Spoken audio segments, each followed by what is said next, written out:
What if your lowest moment isn't proof you failed, but proof you're being found? Because sometimes the only place grace can reach you is where you've run out of strength.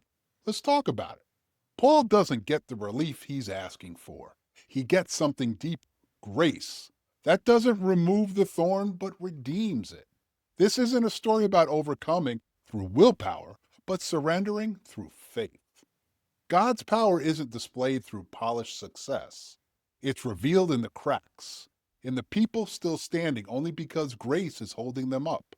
Here on Walking the Way, we're learning what Christ really meant to love God fully and to love others honestly.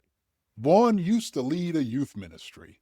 He still believes in God's power, but after some mistakes, he's struggling to believe God still works through.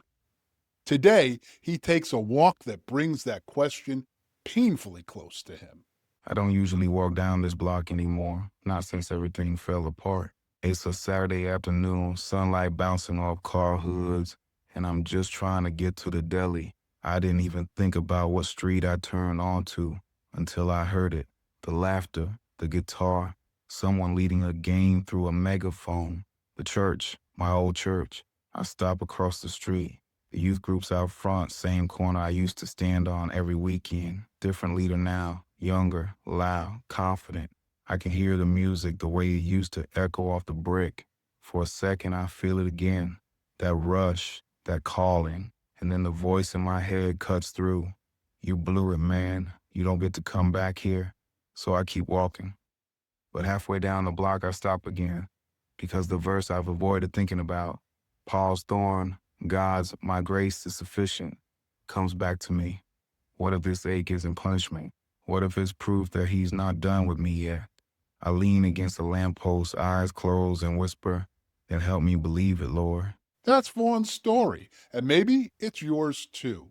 Maybe you've stood outside something you once loved, wondered if you've disqualified yourself. Here's the truth: grace doesn't retire when you fail, it begins there. When you've lost what you thought defined you, could it be that God's about to show you who He really is? Now let's pause and reflect. What moment or place makes you feel like you're on the outside looking in? What would it look like to stop hiding your weakness and start inviting Christ into it? How might your brokenness actually become testimony of grace? Please share in the comments if you're comfortable. I'd love to know what it is you're thinking on these topics. Let's take a step with him by doing this walking practice today. Take a literal walk down a street or past a place you usually avoid because it reminds you of failure. As you walk, repeat this: Your grace is sufficient for me. Don't rush the words. Let them rewrite what shame tried to erase. If you've been pretending you're fine, but deep down you still carry that failure, this prayer is for you. Let's bring that to the Father together now. Dear Father in heaven, whom through you truly all things are possible, thank you for meeting us in weakness, not waiting for our perfection. We confess how easy we let shame silence us, how quickly we believe you've moved on, but you promise that your grace is enough and that your power rests on us even in our lowest moments.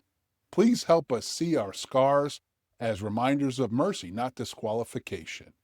I pray all these things in your name, Jesus Christ. Amen.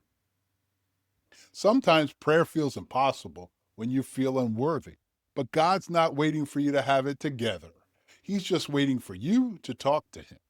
If you'd like some help finding words to speak with God, drop "pray" down in the comments, and I'll share a guide to help you along the way. I hope this video brought Christ into your thinking today.